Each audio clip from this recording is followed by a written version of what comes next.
तो क्या हाल चाल है बच्चा लोग। आज हम लोग स्टार्ट करने जा रहे हैं कक्षा 12 की फिजिक्स, जिसका नाम है इलेक्ट्रोस्टैटिक्स।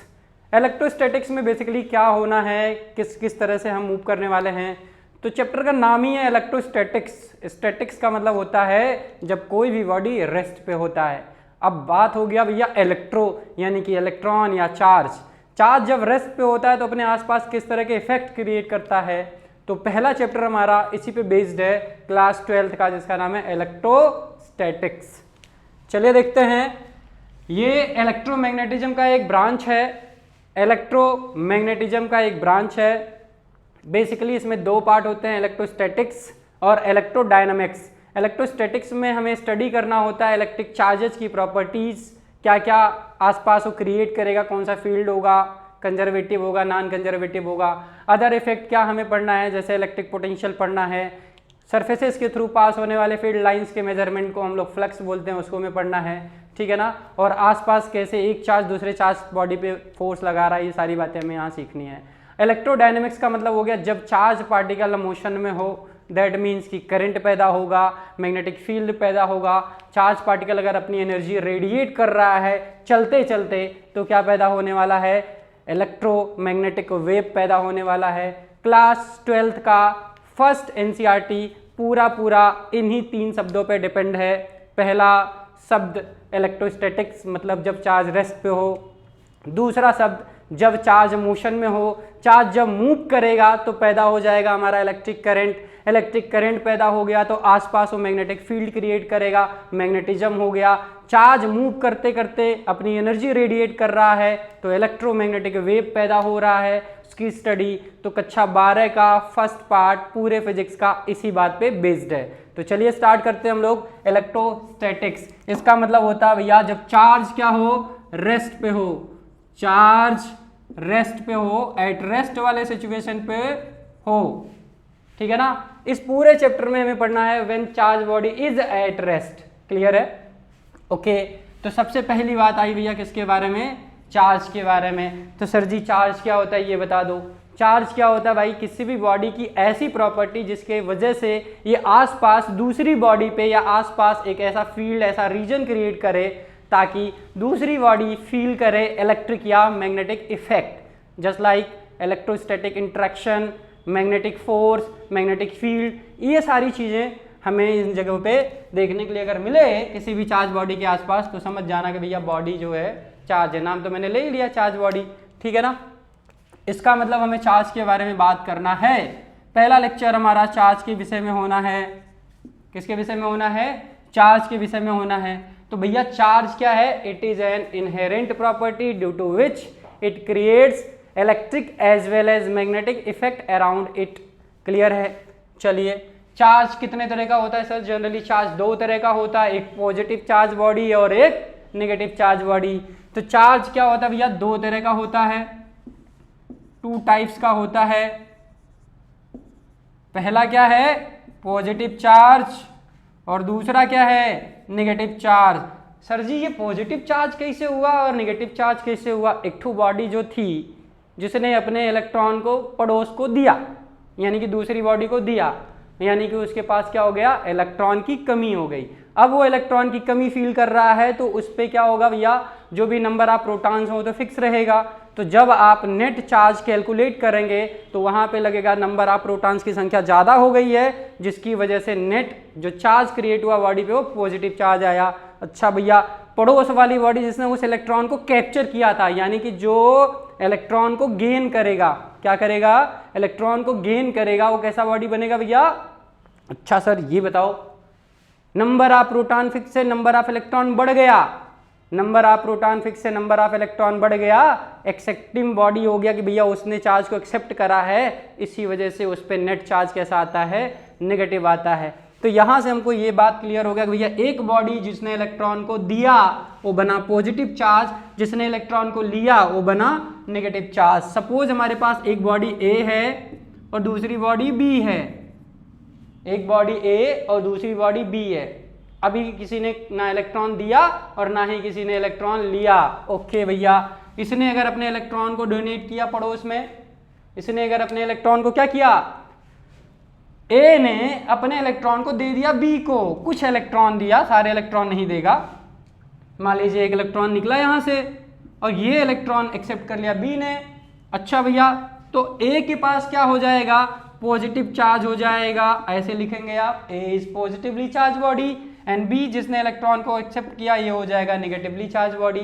तो इलेक्ट्रॉन डोनेटिंग एटम बनेगा पॉजिटिव चार्ज बॉडी, इलेक्ट्रॉन को जो एक्सेप्ट कर रहा है, इलेक्ट्रॉन एक्सेप्टर इसे बोलते हैं, ये बनेगा नेगेटिव चार्ज बॉडी। अच्छा, इसके पीछे क्या लॉजिक है भैया, क्या ये आपस में चलो पॉजिटिव चार्ज हो गया, नेगेटिव चार्ज हो गया। फिर एक बहुत फेमस साइंटिस्ट थे जिनका नाम है चार्ल्स कूलॉम, उन्होंने खुराफात किया क्या साइंस में, कहा कि भैया अगर आपके पास दो चार्ज बॉडी हैं तो ये दोनों एक दूसरे के ऊपर इलेक्ट्रोस्टैटिक इंटरेक्शन वाली बात करने लगेंगे, यानी कि फोर्स क्रिएट करने लगेंगे, फोर्सेस लगाने लगेंगे। और कूलॉम बाबा ने अपना ज्ञान दे दिया, न्यूटन बाबा पहले अपना ज्ञान दे के चले गए थे। क्या दिया ज्ञान न्यूटन बाबा ने, कहा कि जब भी फोर्स पैदा होगा तो इक्वल एंड अपोजिट पेयर के साथ पैदा होगा।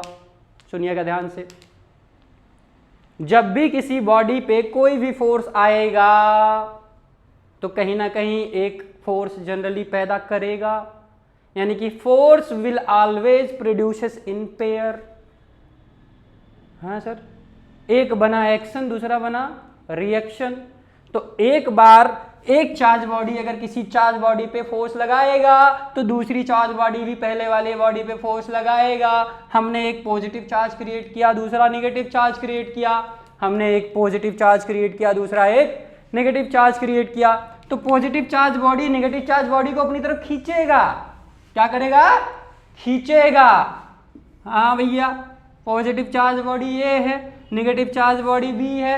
ए ने बी को अपनी तरफ अट्रैक्ट करा, ए ने बी को अपनी तरफ अट्रैक्ट करा, तो बी कहेगा भैया हम तुम्हें छोड़ेंगे थोड़े ना, हम भी फोर्स लगाएंगे।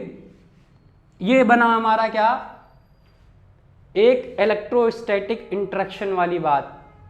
इंटरेक्शन का मतलब होता है आइदर अट्रैक्शन और रिपल्सन। तो यहां क्या हो रहा है बच्चा लोग, ए बी को खींच रहा है, बी ए को खींच रहा है, तो पेयर ऑफ फोर्सेस जनरेट हुए या नहीं, ये बताइए। हुए सर, ए ने बी को खींचा, बी ने ए को खींचा, इसे बोलते हैं पेयर प्रोडक्शन। जब भी फोर्स किसी बॉडी पे लगता है तो कहीं ना कहीं एक फोर्स और पैदा होता है। न्यूटन का थर्ड लॉ, जैसी करनी वैसी भरनी। ठीक है, तो हमको समझ में आया भैया यहाँ पे चार्ज बॉडीज एक दूसरे के ऊपर इलेक्ट्रोस्टैटिक फोर्स लगाते हैं। एक बॉडी दूसरे बॉडी के ऊपर जितना फोर्स लगाएगा, दूसरी वाली बॉडी भी पहले वाली बॉडी पे उतना ही फोर्स लगाएगा। चलिए, अभी हमारा विषय ये नहीं है, अभी हम कूलॉम्स लॉ पे नहीं आएंगे, अभी हम पढ़ेंगे चार्ज की प्रॉपर्टी। तो ये बेसिकली हमने देखा कि कैसे एक बॉडी पॉजिटिव चार्ज हुआ और दूसरी बॉडी नेगेटिव चार्ज हुआ। अब थोड़ा थोड़ा बात कर लेते हैं प्रॉपर्टीज ऑफ चार्ज। क्या बात करेंगे sir, properties of charge. A body B body को अपनी तरफ खींच रहा है, बी बॉडी ए बॉडी को खींच रहा है, यानी कि ये फोर्स लगेगा। हमने देखा दो तरह के चार्ज यहाँ पैदा हुए, एक पॉजिटिव एक नेगेटिव। जो इलेक्ट्रॉन को देगा, electron donor atom will be positive, electron acceptor atom will be negative. तो पहली दो प्रॉपर्टी तो हमने निपटा दी।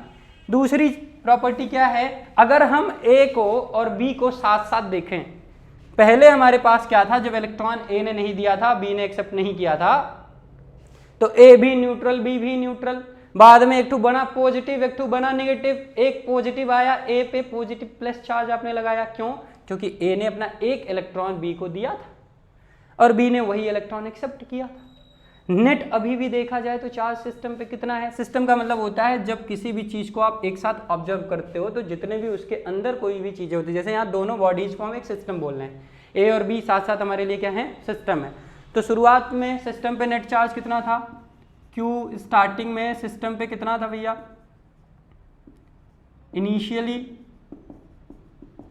इनिशियली भैया ये 0 था। अच्छा फाइनली देखिए गुरुजी, फाइनली क्यू देखो जाए सिस्टम पे कितना है, सिस्टम पे फाइनल चार्ज कितना है भैया, ए प्लस और बी माइनस, दोनों को साथ साथ देखो जरा, जोड़ो जोड़ो, पता लगेगा यार, एक पॉजिटिव दूसरा नेगेटिव जोड़ दोगे, एक प्लस और एक माइनस को जोड़ो, 0 आएगा सर। क्या आ गया, 0 आ गया। यहां से एक बड़ा कंक्लूजन निकला, सोचिएगा, समझिएगा, जानिएगा, ध्यान रखिएगा। क्या बना, एक बड़ा सिस्टम लिखा गया है, बिग बैंग थ्योरी बताती है कि जब दुनिया बन रही थी तो उस समय जितने भी एटम थे पूरी यूनिवर्स में वो फिक्स थे। अब एटम अगर फिक्स हैं तो उस पर number of electron, proton, neutron की भी संख्या फिक्स है। बिल्कुल सही बात है। तो वहां से एक स्टेटमेंट बोला गया कि charge can neither be created nor be destroyed.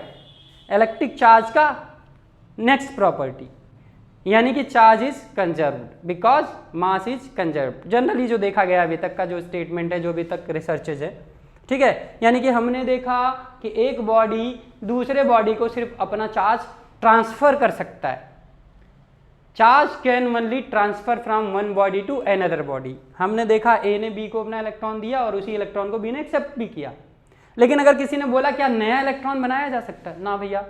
क्या नया प्रोटॉन बनाया सकता है? ना भैया। क्या नया न्यूट्रॉन आप बना सकते? ना भैया।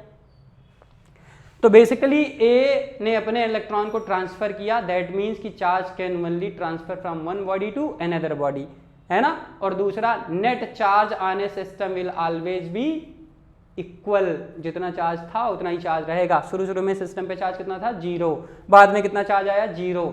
तो यहां से जो चार्ज की प्रॉपर्टीज समझ में आई हमें, पहले बेसिक हम लिख लेते हैं। Properties of electric charge. पहली प्रॉपर्टी क्या आई कि भैया चार्ज दो तरह के होते हैं, पॉजिटिव और निगेटिव चार्जेज होते हैं।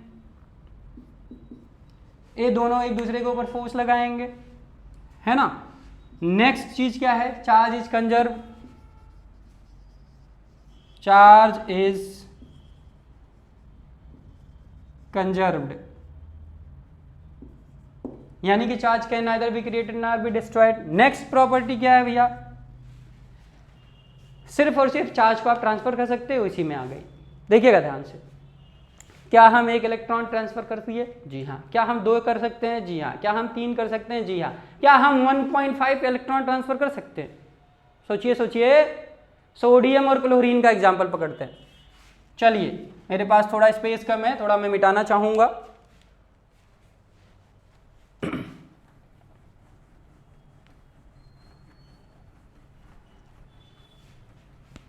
चलिए देखते हैं फटाफट बच्चा लोग।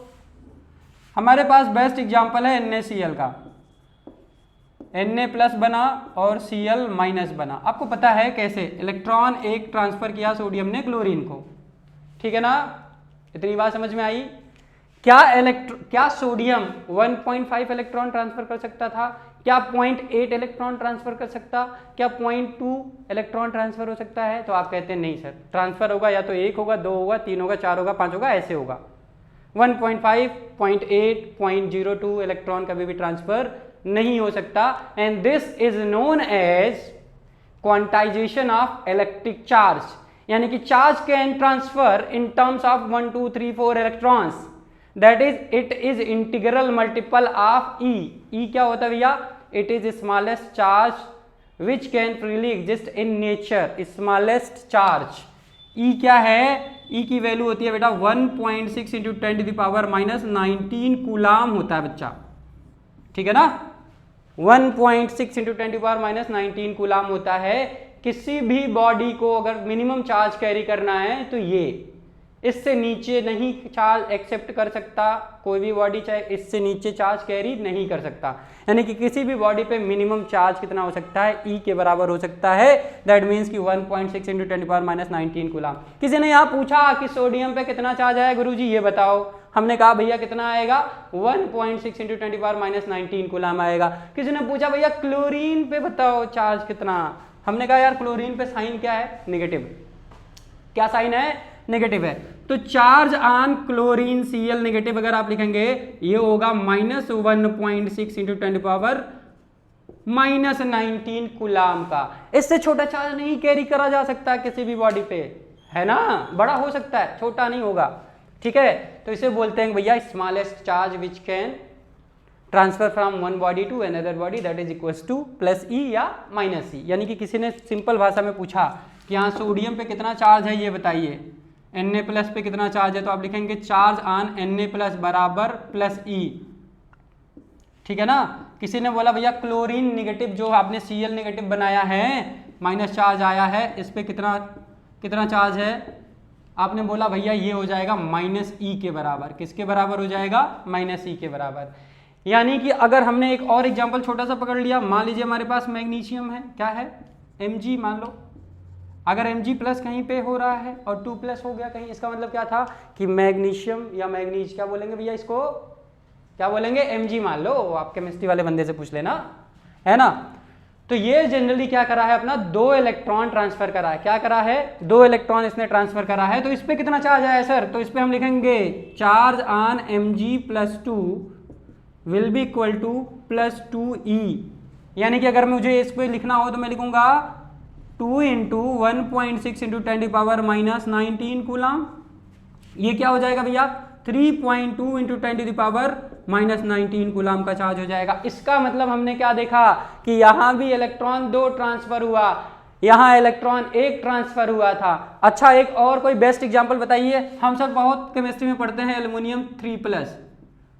इसका मतलब क्या था? एल्युमिनियम ने जनरली अपने 3 इलेक्ट्रॉन को ट्रांसफर किया। कितना? 3। यानी कि 3 इलेक्ट्रॉन अगर इसने ट्रांसफर करा है तो इस पे कितना चार्ज आया बेटा? Al3+ पे कितना चार्ज आया, या +3 पे कितना चार्ज आया? हम लिखेंगे भैया +3E या 3 × E। अब क्या मतलब है सर? अब कितना चार्ज हो गया? हम कहेंगे भैया अगर इसको मल्टीप्लाई करके डायरेक्ट लिखना चाहें तो हम लिख सकते हैं 4.8 × 10⁻⁻19 कूलम का। ओ हो सर, एक जगह आप +E दिखाए, दूसरे जगह आप +2E दिखाए, तीसरे जगह +3E आया। इसका मतलब क्या था? इसका मतलब वही था जो पीछे बताए हैं। क्या बताए हैं? कि कोई भी बॉडी 1 2 3 4 5 इलेक्ट्रॉन ट्रांसफर कर सकता है, इससे छोटा नहीं। क्या इसका मतलब है? इसका मतलब ये है फ्रैक्शनल फॉर्म में चार्ज को ट्रांसफर आप नहीं कर सकते, है ना। 1.2 3.5 ऐसे इलेक्ट्रॉन आप ट्रांसफर नहीं कर सकते। तो इससे कंक्लूजन निकल के क्या आया कि charge is quantized. Charge is quantized, it is integral multiple of E। It is integral multiple of E। It can be positive, it can be negative. भाई यहाँ पे अगर सोडियम के बारे में सोचे तो ये पॉजिटिव चार्ज लिया है, क्लोरीन के बारे में Cl- नेगेटिव चार्ज लिया हुआ है। क्लियर है ना। तो नेक्स्ट प्रॉपर्टी क्या है भैया हमारा? Charge is quantized. Charge is quantized. कहीं कहीं Z लिखा होता है, कहीं कहीं S लिखा होता है, तो इसको बहुत ज्यादा दिमाग में मत रखिएगा, है ना। तो किसी भी बॉडी पे जो चार्ज आता है Q बराबर हम लिखते हैं ±N × E। N क्या बताता है बेटा? N बताता है किसी बॉडी ने कितना इलेक्ट्रॉन दिया अगर पॉजिटिव चार्ज है। अगर नेगेटिव चार्ज है तो N बताता है किसी बॉडी ने कितना इलेक्ट्रॉन लिया। समझ में आया। तो N की वैल्यू क्या लिख सकते हैं हम लोग? N यहाँ लिख सकते हैं 1 2 3 4 ऐसे ऐसो ऑन कर सकते हैं, ठीक है ना। तो ये 2 3 प्रॉपर्टी 4 प्रॉपर्टी हमारी हो गई। अच्छा, और प्रॉपर्टी है सर? हाँ बिल्कुल। चलो सोचो, अगर सोडियम नहीं होता, अगर सोडियम नहीं होता तो क्या सोडियम प्लस होता? बताओ बताओ। अगर एल्युमिनियम नहीं होता क्या एल्युमिनियम पे 3 चार्ज आता? अगर मैग्नीशियम नहीं होता, Mg नहीं होता तो क्या Mg+2 बनता? पॉसिबल ही नहीं है सर। क्लोरीन नहीं होता क्या Cl- बनता? नहीं। इसका मतलब क्या है सर? सिखाना क्या चाह रहे हो? इसका मतलब यह है कि charge is always associated with mass, without mass charge can not exist. अंग्रेजी ज्यादा हो गया, कम करते हैं। इसका मतलब क्या है कि कोई भी बॉडी जब तक चार्ज कैरी करने के लिए किसी बॉडी का होना जरूरी है। अगर कोई बॉडी है उसका मतलब उस पर कुछ ना कुछ मास होगा। इसका मतलब ये है कि बिना मास के चार्ज नहीं हो सकता किसी बॉडी पे। समझ में आया। और बिना चार्ज के मास हो भी सकता है और नहीं भी हो सकता है। बच्चा लोग, सोडियम यहाँ पे है, सोडियम यहाँ पे ऐसे लिखा हुआ है, देखिएगा। मान लीजिए हमने बात कर लिया छोटे से बॉक्स में, देखिए आप लोग, अभी मिटा देंगे, टेंशन ना लीजिए, अभी ऑर्गेनाइज हो जाएगा, है ना। मान लीजिए हमने लिखा है सिर्फ सोडियम, यहाँ लिखा है क्लोरीन, यहाँ लिखा है एल्युमिनियम। अभी इस पे कितना चार्ज है? कुछ नहीं चार्ज है। न्यूट्रल बॉडी से बोलते हैं, यानी कि नंबर ऑफ प्रोटॉन और नंबर ऑफ इलेक्ट्रॉन सोडियम में इक्वल हैं, इसलिए इस पे चार्ज 0 है। क्लोरीन पे भी वही बात, एल्युमिनियम पे भी वही बात। समझ में आ रहा है। इसका मतलब अगर ये हैं तो इस पे चार्ज आने की संभावना है, अगर यही नहीं है तो इस पे चार्ज कैसे आएगा। समझ में आया, कुछ बात क्लियर हुआ। इसका मतलब charge is always associated with mass. चौथी प्रॉपर्टी क्या है सर? चौथी प्रॉपर्टी हमारा भैया है charge is always associated with mass, charge is always associated with mass. ये 4 प्रॉपर्टी हमारी हो गई, हाँ हो गई भैया। क्या समझ में आया आपको? सोचिएगा, उसके बाद में कमेंट करिएगा। चलिए इसको इरेज करते हैं, आगे बढ़ते हैं।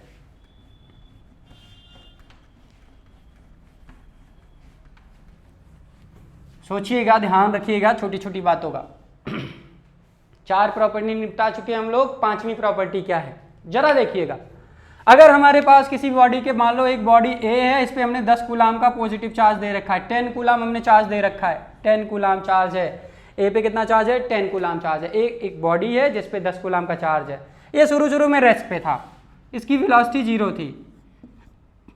अब हमने क्या किया, दूसरे सिचुएशन में हमने इसको, स्पीड ऑफ लाइट जानते ही होंगे आप लोग, 3 × 10⁸ मीटर पर सेकेंड। हाँ सर सुना तो है। स्पीड ऑफ लाइट से आपने फेंक दिया इसको। किससे फेंक दिया? स्पीड ऑफ लाइट से फेंक दिया। स्पीड ऑफ लाइट से फेंकने से क्या होगा सर?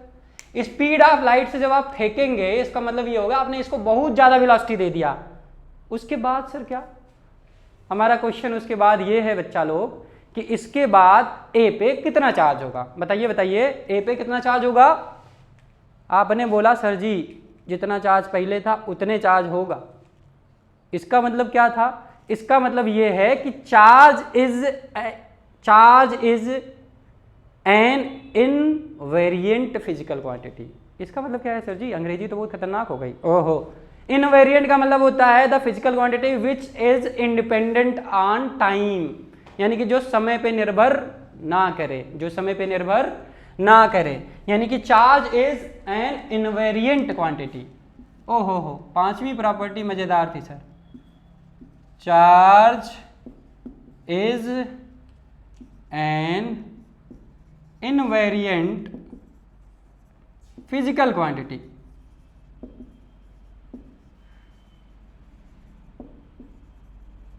ओहो हो, यानी कि अगर कहीं सवाल आपको दिख जाए कि हमारे पास एक तो बॉडी है और पहले जमीन पे था, उसके बाद में हमने उसको स्पेस शटल में डाल दिया। स्पेस शटल का मतलब जानते हो? स्पेसशिप, अंतरिक्ष में जो गाड़ियां चलती हैं उसे हम लोग स्पेस शटल या स्पेसशिप बोल देते हैं, है ना? हाँ, इसका मतलब क्या था? जो जिसके पास बहुत वेलोसिटी हो। स्पेसशिप का मतलब क्या होता है? जिसके पास बहुत ज़्यादा वेलोसिटी हो। जैसे आपने सुना होगा इसके वेलोसिटी क्या होता है, धरती के ग्रेविटेशनल फील्ड से बाहर जाने के लिए मिनिमम वेलोसिटी की जो जरूरत होती है उसे क्या बोलते हैं? इसके वेलोसिटी। कितना है भैया? 11.2 किलोमीटर प्रति सेकेंडवा। याद रहेगा, इसे बोल दिया इसीलिए। 11.2 किलोमीटर पर सेकेंड से अगर किसी बॉडी को भेज दीजिए, यहाँ से धरती से फेंक दीजिए उठा के, तो धरती के ग्रेविटेशनल फील्ड से बाहर चला जाएगा। That is known as escape velocity. That is known as escape velocity. तो अगर हमने चार्ज पार्टिकल ए को हमने ऐसे कहीं किसी भी रॉकेट वगैरह में रख दिया होता, उसके बाद में अगर हमने बोला कि भैया जब अंतरिक्ष में चला जाएगा हमारा बॉडी ए विथ रॉकेट, तो बताओ चार्ज कितना आएगा? तब भी चार्ज 10 कूलाम का ही रहेगा। कंफ्यूज मत होना आप लोग। हाँ, वहां पे उस सिचुएशन में ग्रेविटेशनल फील्ड की वैल्यू चेंज हो जाएगी, ग्रेविटेशनल फोर्स की वैल्यू चेंज हो जाएगी, लेकिन चार्ज जो था वही रहेगा। This is known as invariant physical quantity, the physical quantity which is independent on time velocity. इस टाइम का मतलब जानते हो ना क्या है? इसका मतलब होता है बॉडी के मोशन से रिलेशन निकालना। टाइम का मतलब होता है भैया पहले यहाँ था फिर यहाँ गया, किसी न किसी वेलोसिटी से गया होगा, तो क्या ये वेलोसिटी पे डिपेंड किया? नहीं। क्लियर है बच्चों? तो 5 प्रॉपर्टी आपने, छोटी छोटी प्रॉपर्टी हमने 5 आपको बताई है। इसके साथ आगे वाले वीडियो में मिलते हैं। एक के वीडियो में सब पढ़ लेंगे तो गड़बड़ हो जाएगा, है ना? तो देखते रहिए ऐसे इंटरेस्टिंग फैक्ट्स। इलेक्ट्रोस्टैटिक हमने स्टार्ट किया है पहले ही लेक्चर में, आपने मुझे आई होप आपने सीखा होगा। तो ऐसे अच्छे अच्छे वीडियोज़ के लिए हमें सपोर्ट करिए, हमें लाइक और सब्सक्राइब करने की कोशिश करिए। Thank you for watching us.